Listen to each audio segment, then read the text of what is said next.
আসসালামু আলাইকুম। আজকের ভিডিওতে দেখবো আমরা যে আমরা জাভাতে যে ফ্রেম থাকে না, যে ফ্রেমের মধ্যে একটা বাটন থেকে আমরা ক্লিক করলে পরে ডেটাবেস কিভাবে ক্রিয়েট করতে পারি। মানে এই যেখানে যেমন মনে করেন আমরা নাম দেবো, এখানে যে ডেটাবেসের নাম কোনো একটা দেবো, মনে করেন রিফাত দেবো, তারপরে আমরা যদি ক্রিয়েট ডেটাবেস বলি তাহলে পরে আর কি এই রিফাত নামে একটা ডেটাবেস ক্রিয়েট হয়ে যাবে আমাদের সার্ভারের এখানে। যেমন মনে করেন এই যেখানে এখানে কিন্তু রিফাত নামে কোনো ডেটাবেস নাই। হ্যাঁ, এখন যদি আমরা এখানে রিফাত দেওয়ার পরে ক্রিয়েট ডেটাবেস করি তাহলে আমাদের এখানে যদি আমরা রিলোড দিই এখানে, তাহলে এই যে রিফাত নামে ডেটাবেস চলে আসছে। তো আমরা এটা কিভাবে করতে হয় আমরা আজকের ভিডিওতে এটা দেখবো আর কি। হ্যাঁ, তো আপাতত এগুলো বন্ধ করে দিই।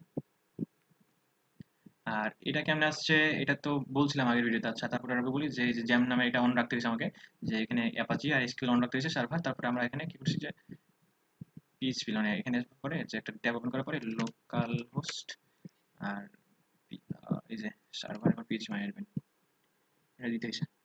তো এখানে আবার আসি, মনে করেন এখন আমরা এই কোডটা পুরোটা লিখি আবার। এখন আমাদের প্যাকেজের নাম হচ্ছে নোট নোটবুক নোটবুক প্যাকেজের নাম এটা। আর পাবলিক ক্লাস ক্লাসের নাম হচ্ছে আচ্ছা নোটবুক।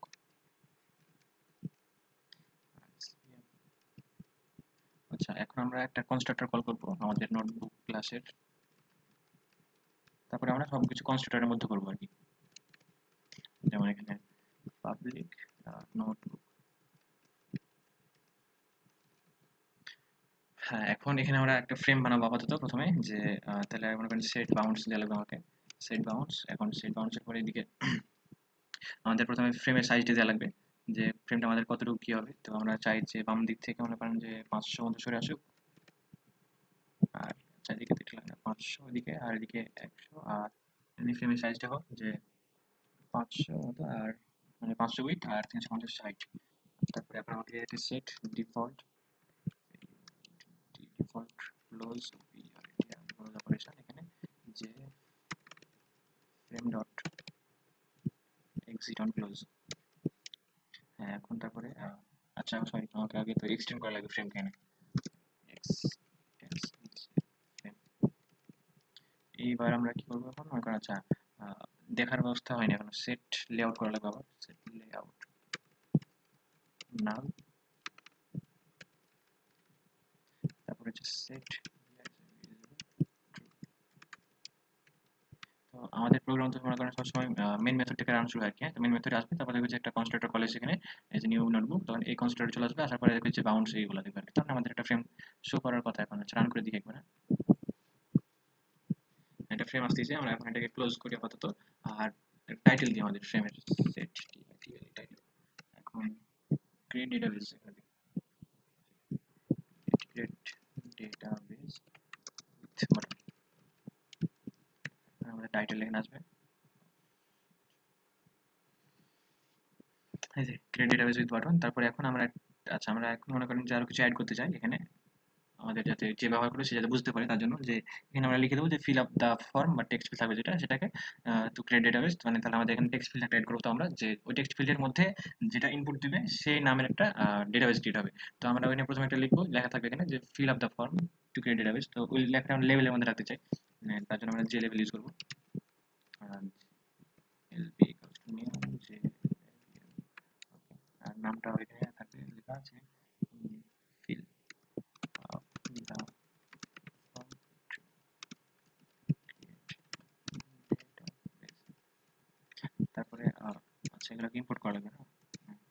আচ্ছা এগুলোকে সবগুলোকে একসাথে ইম্পোর্ট করে নেবেন, তাহলে সবগুলোর জন্য আলাদা আলাদা লেখা লাগবে না এখানে। হ্যাঁ, একটা লেভেল লাগালাম এখানে, একটা লেভেলের পরে থাকবে একটা মনে করেন আরেকটা থাকবে যে ডেটাবেস নেম নামের। তো এখানে থাকবে এটার যে ডেটাবেস নেম, নাম কি হবে আমরা সেটা নিয়ে বুঝি এখানে। তো নামটা চাইবো এখানে। আর একটা থাকবে আচ্ছা এটা হচ্ছে নেমের লেভেল। আর আরেকটা থাকবে এবার মনে করেন যে টেক্সট ফিল্ড হবে, যে টেক্সট ফিল্ড টিএফ নিউ যে টেক্সট ফিল্ড, টেক্সট ফিল্ড হয়েছে। আর তারপরে একটা থাকবে যে button button BTN equals to new যে বাটন, বাটনের নাম হবে ক্রিয়েট ডেটাবেস বেস। আর এগুলাকে আমাদের কি করা লাগবে, এর সাথে অ্যাড করা লাগবে, ফ্রেমের মধ্যে অ্যাড করা লাগবে। তাই আমরা এখানে এখন প্রথমে অ্যাড করতেছি লেভেলকে, তারপরে নামের লেভেলকে, তারপরে টেক্সট ফিল্ড, তারপরে আর হচ্ছে বাটন, সবগুলোকে আমরা অ্যাড করে নিলাম। অ্যাড করে নিলে তো আমরা দেখতে পাবো না এখন, কারণ আমরা এখানে কোনো বাউন্ড সেট করিনি বা সাইজ দিইনি তাদের। তাই আমাদের এখন আলাদা আলাদাভাবে সাইজ দেওয়া লাগবে। মনে করেন লেভেলের সাইজ দিতে যাচ্ছি আমরা, সেট বাউন্ডস সেট বাউন্ডস। এখন আমরা এখানে সেট বাউন্ডস দিতে যাচ্ছি এখানে আগেরটাই দিব আমরা, যাতে বারবার আমাকে তাহলে চিন্তা করে ঠিক করা লাগবে না আর কি। হ্যাঁ, তো আমরা এদিকে 100 একটা দিলাম, এদিকে দিলাম 350, 100, তারপরে 30, তারপরে এদিকে হচ্ছে 350 একটা, আর হাইট ছিল 20। এটা হচ্ছে আমাদের। আচ্ছা দেখি এখানে কি হচ্ছে আসলে। এটা এই যে fill up the form to create database, আমরা এটা অ্যাড করছি আর কি। তো বাকিগুলো কিন্তু অ্যাড করলাম আমরা, কিন্তু এগুলো দেখতে পাচ্ছি না কেন? কারণ ওগুলোর বাউন্স এখনো দেওয়া হয়নি। যে বাউন্স দিতেছি তাহলে এটা বাউন্স দেওয়া হয়েছে জন্য এটা দেখতে পাচ্ছি। হ্যাঁ? তারপরে আমরা এখানে থাকবে যে ডেটাবেজ নেম, তারপরে টেক্সট ফিল্ড থাকবে, আর এটা একটা বাটন থাকবে, এরকম করতে যাচ্ছি আমরা। তো এখন আমাদের এই যে ডেটাবেজ নেম, এটাকে আমরা মনে করেন ভিজুয়াল করতে চাই, তাহলে আমাদের নেমের জন্য সেট বাউন্স করা লাগবে। তো এটার মানে বাম দিক থেকে যত দূরে, আর 30 আছে নিচে, উপর থেকে নিচে। তো আমাকে এটাকে কি করা লাগবে, মানে একটু বাম দিকে থাকবে এটা ওটার তুলনায়। যেমন আচ্ছা আমি দেখ করলে বুঝতে পারবেন এখানে যে 20 দিয়ে এখানে, আর এটা দিয়ে এটাকে একটু চেঞ্জ করা লাগবে। এটা 14 দিয়ে। যেমন এবার দেখে বুঝতে পারবেন এখানে কি করলাম আসলে। এই যে ডেটাবেজ নেম, তারপরে একটা টেক্সট ফিল্ড আমরা ইনপুট নেবো, তাই আমরা ডেটাবেজ থেকে সরাই নিচ্ছি এই সাইডে। তো এখন এরপরে আমাদের একটা টেক্সট ফিল্ডটাকেও বাউন্স দেওয়া লাগবে এখানে। টেক্সট ফিল্ডের জন্য দিলাম টিএফ করে দিলাম। এখন এটাকে একটু মানে নেম, যেটা ডেটাবেজ নেম ছিল তার থেকে একটু ডান দিকে সরে থাকবে, তার জন্য এটা আমরা একটু এদিকে বেশি দেবো আর কি। 120 দিলাম, আর এটা একটু কম হবে, 200, আর এদিকে হবে একটু বেশি হবে 50। আচ্ছা একটু নিচে নামাই দিই এগুলোকে, মানে উপরের লেভেলের সাথে মিশে যাচ্ছে আর কি। ফিল অফ দ্য ফর্ম যেটা আছে ওটার সাথে মিশে যাবে করতে গেলে। তার একটু যদি নিচে নামাতে চাই, এটাকে আচ্ছা 90 দিই, এটাকে দিই 95 দিই। এবার দেখি কি অবস্থায়। হুম, হাইট মানে হাইট অনেক বেশি হয়ে গেছে আর কি টেক্সট ফিল্ডের। এটা একটু চেঞ্জ করা লাগবে। এই যে আচ্ছা এখানে একটু ভুলে গেছিলো, এদিকে 50 দিয়ে দিয়েছিলাম।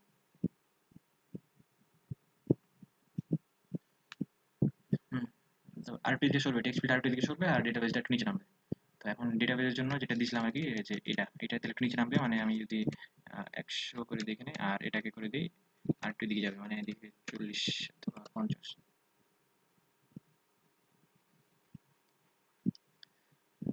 এই নামটা আর একটু নিচে নামলে মানে ঠিক হবে। আর একটু নিচে নামানোর জন্য আর একবার দেওয়া লাগবে এখানে। এখানে হচ্ছে আচ্ছা 110। আচ্ছা যা আছে থাক, আর চেঞ্জ করার দরকার নেই। আর এটাকে মনে করেন একটু দূরে সরানো লাগবে, মানে একদম বাটনটাকে চাচ্ছি যে মাঝে রাখতে। তো 140 দিকে, আর এদিকে হচ্ছে উপর থেকে নিচে মানে 160, এটা হচ্ছে উপর থেকে নিচের জন্য এটা। আর এদিকে হচ্ছে এটা 200, এটা 50 টাকা সমস্যা নেই। আচ্ছা এটা হচ্ছে বাটনকে আমরা এখানে বিটিএন দেওয়া লাগবে আর কি। বাটনের অবজেক্টের নামে যে বিটিএন দিয়েছি এখানে তাই। তো রান করি আরেকবার এখানে। হ্যাঁ, আমাদের মতো হয়েছে। ক্রিয়েট ডেটাবেজ এনে ক্লিক করলে আমাদের ডেটাবেসটা ক্রিয়েট হয়ে যাওয়ার কথা। আমরা এখানে যে নাম দিতে চাই, কিন্তু এখানে আমাদের দেখেন যে ভিতরের নাম যেগুলো লেখা উঠছে সেগুলো অনেক ছোট ছোট, অনেক ছোট হয়ে যাচ্ছে। তো আমাদের এটা একটু বড় করতে চাই, তার জন্য আর এই লেখাগুলো একটু বড় হলে ভালো হয়। তো বড় করার জন্য আমাদের ফন্ট স্টাইলটা সেট করে দেওয়া লাগবে। যেমন আমরা এখানে প্রথমে যদি এটা সেট করতে চাই, এটার ফন্ট মনে করেন, তাহলে আমরা LB dot set font, set font, এখানে ফন্টের একটা অবজেক্ট চাইছে, নিউ ফন্ট। এখন এর মধ্যে দেবো আমরা ফন্ট ফ্যামিলি, মানে এরিয়া, তারপরে দিলাম মনে করেন যে উইথ কত হবে, মানে ফন্ট ওয়েট কত হবে আর কি। এটা বোল্ড থাক, আর এদিকে সাইজটা দিই আমরা 20।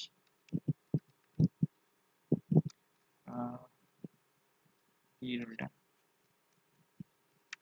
আচ্ছা একটা বন্ধনে মিস করছি আমরা। এবার রান করে দেখি তো লেখাটা বড় হয়েছে কিনা। লেখাটা বড় হওয়ার কথা। হ্যাঁ, যে fill up the form to create database, এটা বড় হয়েছে। এখন আমাকে এই লেখাটা একটু বড় করতে চাই, আর এই এর মধ্যে লেখাটা এটা একটু বড় করে দেবো, সমস্যা নেই। তো সবগুলোতে একটা ফন্ট সেট করে দেওয়া লাগবে আমাকে। তাহলে মনে করেন যে এটাকে আমরা কপি করছি, কপি করার পরে এখানে পেস্ট। তাহলে এবার কার জন্য এটা হচ্ছে এনএলবি এর জন্য, এন এর জন্য। আর টেক্সট ফিল্ডের জন্য আমরা দিতে পারি এখানে এই যে এটাকে আমরা আচ্ছা একটু জিনিসটা দেখি। টেক্সট ফিল্ডের জন্য এটা রান করি যদি, হ্যাঁ এটা দেখেন এটা অনেক বড় হয়ে গেছে। আর এই লেখাগুলো আর কি ওটার সমান, কিন্তু অনেক মানে এটার তুলনায় যা হলো যে ছোট হয়ে যাচ্ছে এরকম একটা ব্যাপার। আর এই লেখাগুলো তো অনেক মানে নর্মাল থাকার কথা, কিন্তু বোল্ড আছে। তো আমরা একটু এটা চেঞ্জ করতে চাই, তাহলে আমরা কি করতে পারি এখানে, এটার ফন্ট সাইজ একটু ছোট করে দিতে পারি। আচ্ছা এটাকে একটু 15 করে দিই এটাকে, আর টেক্সট ফিল্ডটাকে আর একটু সরিয়ে দিই, মানে ওটার সাথে ওভারল্যাপ করতেছে। আচ্ছা মোটামুটি ঠিক থাকার কথা। বাটন, আচ্ছা বাটনে দিয়ে দিই এটা। এটা হচ্ছে বাটনের জন্য। আচ্ছা, এবার রান করে দেখি কি অবস্থা আসছে। হুম, মোটামুটি চলবে, কিন্তু এখানে আচ্ছা এই বাটনের সাইজ অনেক বেশি দিয়েছে মনে হচ্ছে নাকি। আচ্ছা, বাটনটা একটু নিচে নিয়ে যাই, নিচে আর ডান দিকে। এটা 150 আর এটাকে 170। তাহলে আর বাটনের লেখাটা একটু ছোট করে দিই, 17 করে দিই। তাহলে এবার মোটামুটি ঠিকঠাক কথা। আচ্ছা, যা আছে এটুকু থাক আপাতত। আর এখন ই করি আর কি, মানে এখন আমাদের ডেটাবেজের সাথে কানেক্ট করা লাগবে। মনে করেন যে আমরা এখন যখন চাইতেছি যে আমরা এখানে কিছুটা নাম দেবো, নাম দেওয়ার পরে যখন আমরা এখানে ক্লিক করবো ক্রিয়েট ডেটাবেজ, তখন আমাদের ওই যে সার্ভারে ডেটাবেজটা ক্রিয়েট হয়ে যাবে, আমরা এটা যাচ্ছি করতে। তো আমাদের এখানে ক্লিক করবো তখন ওই অ্যাকশনটা হতে হবে, তাই না? তার মানে আমাদের এই যে বাটনের সাথে কিছুটা লাগানো লাগবে, অ্যাকশন লিসেনার টাইপ। তো এখন আমরা বাটনের সাথে এই যে হুম, আচ্ছা, আমরা এখানে বাটনের সাথে যে button dot add action listener, এখানে নিউ ACTR অ্যাকশন লিসেনার। এখন আমাকে ইম্পোর্ট করতে বলবে এখানে, তারপরে একবার ইমপ্লিমেন্ট করতে বলবে। এখন আমরা যখন বাটনে প্রেস করবো তখন এটার মধ্যে যেগুলো লিখবো আমরা সেগুলো কাজ করবে। তো এখন আমরা আমাদের প্রোগ্রামে কিন্তু আমরা ফ্রেম সাজিয়েছি সুন্দরভাবে, কিন্তু ঠিক আছে, কিন্তু আমাদের ডেটাবেজের সাথে কোনো সম্পর্ক হয়নি এখনো। তো আমাদের এখানে প্রথমে এখন ডেটাবেজের সাথে কানেকশন করা লাগবে। তো কানেকশনের জন্য প্রথমেই দরকার পড়ে যে ড্রাইভারের, মানে ড্রাইভার কেন লাগে, যে ড্রাইভার তো বলছিলাম এর আগের ভিডিওতে যে ড্রাইভার কাজ করে ট্রান্সলেটরের মতো, মানে আমাদের এই যে জাভা একটা প্রোগ্রাম, এই জাভা প্রোগ্রামের ভাষাটা যাতে ওই যে ডেটাবেজ বা এসকিউএল যে ল্যাঙ্গুয়েজ থাকে তাতে কনভার্ট করে দেয়। তো এখন আমাদের এটার জন্য এখানে একটা ড্রাইভার লোড করা লাগে, যেটা আমাদের ওই যে ল্যাঙ্গুয়েজকে কনভার্ট করে দেবে আর কি, জাভা ল্যাঙ্গুয়েজকে ওই ডেটাবেজ ল্যাঙ্গুয়েজে। তো এখানে ক্লাসের নাম দেওয়া লাগবে আমাদের, এই যে এই জিনিস ক্লাসটার নাম দেওয়া লাগে এখানে। তো এই যে ক্লাসটার নাম হচ্ছে ডিফল্ট নাম থাকে দেওয়া লাগবে, একটা কম ডট মাইএসকিউএল ডট সিজে ডট ডিবিসি ডট ডিআরআইভিআর। এটা যেভাবে আছে সেভাবে দেওয়া লাগবে, এটাতে ভুল করা যাবে না আর কি। এখন আমরা একটা ক্লাসকে লোড করেছি, কিন্তু এই ক্লাসটা তো নাও থাকতে পারে, তাই না? তখন একটা এক্সেপশন থ্রো করবে, তার জন্য আমাদের এখানে এক্সেপশন মানে এটা চেক এক্সেপশন, তার জন্য আমাদের একটা থ্রো কিওয়ার্ড, মানে এটা চেক এক্সেপশন, ওই জন্য আমাদের একটা থ্রো কিওয়ার্ড ইউজ করা লাগবে আর কি, থ্রোজ। এই যে ক্লাস নট ফাউন্ড যদি না পাওয়া যায়, তাহলে আমাদের চেক এক্সেপশনের জন্য আমাদেরকে আগে বলে দেওয়া লাগলো কম্পাইলারকে। তো এখন আমাদের ড্রাইভারটা লোড করা আছে, ড্রাইভার লোড করা আছে, কিন্তু আমাদের ডেটাবেজের সাথে তো মনে করেন আমাদের প্রোগ্রামের কোনো কানেকশন নাই এখনো। তাহলে আমাদের ডেটাবেজের সাথে আমাদের প্রোগ্রামের কোনো কানেকশন লাগবে, একটা CONNECTION connection. CON equals to driver manager dot get connection dot get connection। এখন এখানে তিনটা প্যারামিটার দেওয়া লাগে। তিনটা প্যারামিটারের মধ্যে হচ্ছে একটা স্ট্রিং, আচ্ছা আমি আলাদাভাবে নিতেছি এখানে, যে একটা হচ্ছে ইউআরএল, মানে আমাদের ডেটাবেস কোথায় আছে তার লোকেশন, আর একটা হচ্ছে ইউজার নেম, একটা হচ্ছে পাসওয়ার্ড। তো এখানে হচ্ছে ইউজার আর একটা হচ্ছে পাসওয়ার্ড। ইউআরএলটা যেটা ইউআরএল কোথায় আছে আমাদের ডেটাবেস আছে লোকাল হোস্ট, মানে আমাদের নিজের আহ, এই যে লোকাল হোস্ট, এখানে আমাদের নিজস্ব কম্পিউটারে বা নিজস্ব সার্ভার আছে, ওই জন্য আর কি আমরা এখানে লোকাল হোস্ট ইউজ করি এটা। আর তার আগে একটু ডিটেলস দেওয়া লাগে, যে JDBC colon MySQL colon double slash localhost. এটা আমাদের ইউআরএল, আর আমাদের ইউজার যে আমাদের নিজের কম্পিউটার না, তারপর আমরা কোনো ইউজার নেম আলাদাভাবে সেট করি না, জন্য রুট আর পাসওয়ার্ডও লাগে না এখানে। আর এখানে এখন আমাদের পাস করে দেওয়া লাগবে এগুলো, প্রথমে ইউআরএল প্রথমে, তারপরে হচ্ছে ইউজার, তারপরে পাসওয়ার্ড। এখন আমাদের বলতেছে যে আমাদের মানে এসকিউএল কে আমরা কানেকশন করতেছি, কিন্তু এসকিউএল নাও থাকতে পারে আর কি, তার জন্য আমাদের আবার একটা এক্সেপশন দিচ্ছে, এটাকে আমাদের ইম্পোর্ট করতে হবে। এই যে এবার বলবো ইম্পোর্ট থ্রোজ করতে, যে এসকিউএল এক্সেপশন এটা। তো এখন মোটামুটি কানেকশন বিল্ড হয়েছে। এখন কানেকশনের পরে আর কি স্টেটমেন্ট লাগে একটা। স্টেটমেন্টটা কি, যে স্টেটমেন্টটা আমাদের ওই যে কমেন্ট, যেটা আমরা কমেন্ট দিই ডেটাবেজের জন্য, সেই কমেন্টটাকে নিয়ে যাই ডেটাবেজ পর্যন্ত। Statement st con dot create statement, এটাকে ইম্পোর্ট করা লাগবে। আচ্ছা, এখানে আমরা করতে পারি যে এসকিউএল, যে এসকিউএল এর জন্য যেগুলো আছে এখানে আমরা একটা স্টার দিলে সবগুলা হয়ে যায়, এগুলো লাগবে না। তাহলে এখন এটা কানেকশন হয়ে গেছে। এখন আমরা আমাদের সার্ভারে যদি মনে করেন এমনি নরমালি আমরা একটা ডেটাবেস বানাতে যাই, ঠিক আছে? তো আমরা এই যে এসকিউএল কোডে আসার পরে আমরা কি করি, এখানে কোড লিখি যে ক্রিয়েট ডেটাবেস কি বানাতে যাই। হ্যাঁ, এখন তারপরে আমরা নাম দিই, যে মনে করেন রিফাত আছে, তো আমরা রিফাত 1 2 3 দিলাম। তারপরে যখন আমরা গোতে দিব তখন আমাদের ডেটাবেস এটা ক্রিয়েট হয়ে যায়। এই যে রিফাত 1 2 3 ক্রিয়েট হয়ে গেছে, ঠিক আছে? তো আমরা আসলে কমেন্টে কি লিখলাম এখানে, যে ক্রিয়েটের পরে কি ডেটাবেস, মানে আমাদের যে কোনো ডেটাবেস যে কোনো ধরনের ডেটাবেস আমাদের ক্রিয়েট করার জন্য আমাদের এই কমান্ডগুলো লিখতে হচ্ছে যে ক্রিয়েট ডেটাবেস, তারপরে আমরা যে কোনো নাম দিচ্ছি, তারপরে আমাদের গো করা লাগছে, ঠিক আছে? তো আমরা এই কাজটাই আমাদের নেটবিনস থেকে করতে চাই, ওই যে বাটনে ক্লিক করার মাধ্যমে। তো আমাদের এই আমাদের মানে ডেটাবেস ক্রিয়েট করার কমান্ড কি, এটা ক্রিয়েট ডেটাবেস, তারপরে এখানে ডেটাবেসের নাম, ঠিক আছে? তো এটা যদি আমরা এখানে শুধু গো দিই তাহলে পরে এখানে চলে আসে, এই যে ফু চলে আসছে। তো আমরা ডিলিট করার জন্য একটা কমান্ড আছে এখানে, এটা হচ্ছে ডেটাবেস ড্রপ ডেটাবেস। আচ্ছা এখানে ফু, এটা এখানে করতে চাই, তাহলে গো দিলে পরে এটা ডিলিট হয়ে যাবে এখান থেকে। হ্যাঁ, আবার মনে করেন যে ড্রপ রিফাত, কপি করে এটাকে আবার দেখতে হচ্ছে। হ্যাঁ, এই যে রিফাত চলে গেছে, আর 1 2 3 টা ডিলিট করে দিতে চাই। মনে করেন যে দিলাম এখানে, তারপরে 1 2 3, এবার ডিলিট হয়ে যাচ্ছে। তো আমাদের সেম কাজটা করা লাগবে আর কি। আমরা এখানে চাই তাহলে আমাদের মনে করেন স্টেটমেন্ট, এভাবে স্টেটমেন্ট পাস করা লাগবে যে স্ট্রিং, আচ্ছা স্ট্রিং, এটাকে ধরলাম s1, এর মধ্যে দিলাম আমরা যে ডেটাবেস ক্রিয়েট করতে চাই আমরা এই প্রোগ্রাম, তাই না? create create database. এখন আমাদের এরপরের কাজটা কি হবে, যে আমরা টেক্সট ফিল্ড অ্যাড করছি না এখানে, এই যে টেক্সট ফিল্ড, এই যেখানে। তো এই টেক্সট ফিল্ডের মধ্যে আমরা যে ইউজার থেকে ইনপুট নেব, সেই ইনপুটের যেটা ইনপুট দিবে আমরা সেই নামে তো ডেটাবেস বানাতে চাই। তো আমরা ক্রিয়েট ডেটাবেস এটা লিখে রাখলাম আলাদাভাবে, যখন আমরা এখান থেকে ইনপুটটা পাবো সেই ইনপুটটা শুধু একসাথে যোগ করে দেবো, ক্রিয়েট ডেটাবেস আর যে নামটা দেবে সেই নামটা। তাহলে আমাদের এই কমান্ডটাকে আমরা পাস করবো ওখানে এখন ডেটাবেসের কাছে, তাহলে আমাদের কাজটা ডেটাবেস মানে এটা ডেটাবেস ক্রিয়েট করে দেবে। এটাই আমাদের আর কি ট্রিক এখানকার। তো এখন আমরা এখানে আসছি, আমরা জানি যে বাটন প্রেস করলে এখানে কাজ করবে, তো আমরা এখানে ওই স্টেটমেন্ট অ্যাড করবো, হ্যাঁ। তো স্ট্রিং একটা নিলাম, স্ট্রিং এর অবজেক্ট s2, এর মধ্যে আমরা মনে করেন যে টেক্সট ফিল্ডে যেটা দিয়েছে যে টেক্সটটা, গেট টেক্সট এর মাধ্যমে নিব এখানে, গেট টেক্সট। হ্যাঁ, এখন আমরা ওই স্ট্রিংটা এখানে আসছে, আর আমরা কি করবো যে s1 এর সাথে s2 কে যোগ করে দেবো আর কি, হ্যাঁ। তো স্ট্রিং এসকিউএল কোড, এটা এখন কি হবে যে s1 প্লাস s2, তাহলে আমাদের এখন আলটিমেটলি কোডটা দাঁড়াচ্ছে আমাদের s1 প্লাস s2। s1 এর মধ্যে আছে কি ক্রিয়েট ডেটাবেস এটুক, আর s2 এর মধ্যে আমরা যেটা টেক্সট ফিল্ডের মধ্যে দিব সেটা আসবে। তো এখন দুইটা যোগ হয়ে যাবে, তাহলে হচ্ছে ক্রিয়েট ডেটাবেস অমুক একটা নামের। তো এখন এই স্টেটমেন্ট আমরা পাস করে দেবো আর কি, স্টেটমেন্টের মাধ্যমে st ডট এক্সিকিউট আপডেট। আচ্ছা এক্সিকিউট আমরা আপডেট করতে যাচ্ছি আমাদের সার্ভার ওখান থেকে ওই জায়গাটা, তার জন্য আমরা এখন এখানে এসকিউএল, এখন এটাকে আবার ট্রাই ক্যাচের মধ্যে রাখতে বলবো আর কি। এখানে এক্সেপশন আসতে পারে, তাই ওকে। তো যদি আমাদের ডেটাবেসে মানে এই লাইনটা এক্সিকিউট হয়ে যায়, তাহলে আমরা এখানে একটা মেসেজ দিতে চাই ইউজারকে যে যে option pane dot show message, এখানে এটা হবে নাল, আর এটা দিব আমরা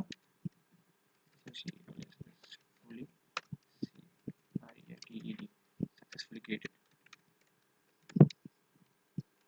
আচ্ছা, এখন মোটামুটি তো কাজ করার কথা, কিছু ঠিকই আছে। এখন রান করে দেখি। রান্ডাম কম্পাইলার জাভা ক্লাস 71 নম্বর লাইনে। আচ্ছা, আমাদের এখানে মানে আমাদের ওই প্রোগ্রাম উপরের প্রোগ্রামে কিছু মনে করেন চেক এক্সেপশন আসছে না, যে এসকিউএল এক্সেপশন আবার ক্লাস নট ফাউন্ড, এগুলো চেক এক্সেপশন। তো এখান থেকে কল করতেছি যখন, তখন এখানেও আর কি এক্সেপশন আসতে পারে, তার জন্য আমাদের এখানকে আগে থেকে বলে রাখা লাগবে, যেমন এখানে আর কি থ্রোজটা ইউজ করা লাগবে। আহ, যেমন এটা একটা, আর এটা আসলে এসকিউএল এক্সেপশন। হ্যাঁ, এবার আমরা রান করলে এবার চলবে।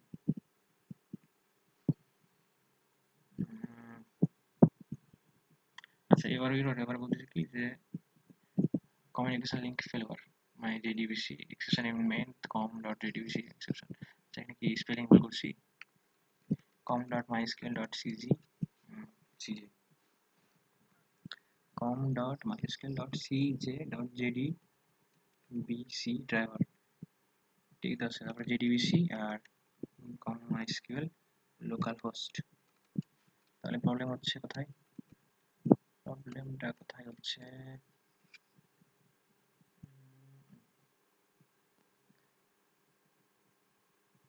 আচ্ছা 20 নম্বর লাইনে কি ভুল করছে, কানেকশন, এখানে গেট কানেকশন, এখানে কি বলেছে, এখানে কমিউনিকেশন লিংক ফেলোয়ার, আর এটা 71 এখানে কল হয়েছে, এখানে একটা এরর আসছে, আর একটা আসছে 21 20 এখানে। আচ্ছা ইউআরএল এখানে এটা, আর এটা হচ্ছে রুট, ঠিক আছে। তারপরে পাস, ইউজার নেম পাস, ভুল তো দেখতেছি না, লোকাল হোস্ট। ও আচ্ছা, এই যে লোকাল হোস্ট, এই স্পেলিংটা বলছিল লোকাল হোস্ট। আচ্ছা এইবার তো হওয়ার কথা। আলহামদুলিল্লাহ হয়েছে। আচ্ছা, এখানে আমরা সার্ভার ওপেন করি, এখানে এই যে দেখেন আমাদের এই ডেটাবেসগুলো আপাতত বানানো আছে, হ্যাঁ। তো এখন যদি আমরা এখানে কিছু একটা বানাতে চাই নতুন ডেটাবেস, তাহলে মনে করেন যে মাইনুল দিলাম। তারপরে যদি ক্রিয়েট ডেটাবেস দিই, সাকসেসফুলি ক্রিয়েটেড, মানে বলছে ডেটাবেস ক্রিয়েট করা হয়ে গেছে, তো আমরা এখানে দেখতে পাচ্ছি না। তো আমরা যদি এখানে রিলোড দেখো তাহলে আরেকটা চলে আসবে এখানে, মাইনুল নামের একটা আসার কথা, এই যে মাইনুল চলে আসছে এখানে একটা। আরেকটা যদি আমরা অ্যাড করতে চাই, মনে করেন যে মাইনুল হাসান, তাহলে আবার ক্রিয়েট ডেটাবেস, আবার সাকসেসফুলি ক্রিয়েটেড। তো এই যে আবার রিলোড দিলে আর কি এখানে চলে আসবে যে মাইনুল হাসান। তো এভাবে আমরা এখন বাটনে যতবার ক্লিক করবো, যতবার নাম দেবো, তো একটা ডেটাবেস এনে অটোমেটিক ক্রিয়েট হয়ে যাচ্ছে। মানে আমরা শুধু একটা কোডকে একটা সিস্টেমের মধ্যে এনেছি, যাতে আমাদের এখন একটা ক্লিক, মানে এখানে একটা ক্লিক করলে আর কি আমাদের ডেটাবেসটা চলে আসছে এখানে। তো আমরা এইভাবে যখন ডেটাবেস ক্রিয়েট করতে পারতেছি, তখন আমরা কিন্তু ড্রপ করতে পারবো। মানে যেমন ধরেন আমরা একটা বানাচ্ছি আরেকটা, যে DB123 ক্রিয়েট ডেটাবেস, হ্যাঁ ক্রিয়েটেড, ওকে। আমরা রিলোড দিলে পরে DB123 এখানে চলে আসছে, এই যে। তো এখন আমরা যদি এই যে কমান্ড দিলাম, যে আমাদের প্রোগ্রামের মধ্যে যে কমান্ডটা দিয়েছিলাম যে ক্রিয়েট ডেটাবেস, এই কমান্ডটাকে যদি আমরা চেঞ্জ করে দিই, তাহলে আমরা যদি ড্রপ দিয়ে দিই, তাহলে কিন্তু আমাদের ডেটাবেস ক্রিয়েট না হয় ড্রপ হতে শুরু করবে, ঠিক আছে? যেমন ধরেন যেখানে দিলাম যে ড্রপ, ড্রপ ডেটাবেস, আর বাটনের নামটা চেঞ্জ করে দিই এখানে, যে এই যে এখানে আছে বাটন, এখানে দিলাম যে ড্রপ ডেটাবেস। আর কি কি লাগবে, হ্যাঁ, যে নোটিশের এখানে, ডায়লগ বক্সের এখানে সাকসেসফুলি ডিলিটেড, ক্রিয়েটেড না, ডিলিটেড। আর কিছু চেঞ্জ করা লাগবে, fill up the form two delete database. আচ্ছা, এইবার এটা বন্ধ করি, আরেকবার রান করি, রান। হ্যাঁ, এখন fill up the form two delete database, এখন আমাদের ডেটাবেসের নাম দেবো, নাম দেওয়ার পরে যেটা এখানে ক্লিক করলে আর কি ডিলিট হয়ে যাবে। তো ডিলিট করার জন্য তো ডেটাবেস আগে থেকে থাকা লাগবে, তাই না? তার জন্য আমরা এখানে যে নামগুলো আছে সেগুলো দিব আর কি এখানে। যেমন এখানে মনে করেন আমি প্রথমে ডিলিট করতে চাই এই যে মাইনুল হচ্ছে যেটা আছে এটাকে, তো এখানে মাইনুল দেবো, মাইনুল, তারপরে ড্রপ, সাকসেসফুলি ডিলিটেড। এখন ওকে, এখন যদি আমরা রিলোড করি একটা, তাহলে মাইনুলটা চলে যাবে এখান থেকে, যে মাইনুল চলে গেছে। এরপরে আমরা যখন আবার মাইনুল হাসান আছে একটা, হাসান, হাসানকে ডিলিট করতে চাই, ড্রপ ডেটাবেস, ওকে ডিলিট হয়ে গেছে এটাও। আর আরেকটা বানিয়েছিলাম আমরা যে DB123, এটাকে নাই করতে চাই আমরা, তো এখানে দিব আমরা যে DB123 drop database, successfully deleted. তো এখানে মাইনুল হাসান আর ড্রপ, এই দুটো মানে ডিবি, এই দুটো চলে যাওয়ার কথা। হ্যাঁ, এই দুটো চলে গেছে। তো আর কি এভাবে কাজ করে আর কি, মানে এটাই আজকের ভিডিও শেষ। আসসালামু আলাইকুম।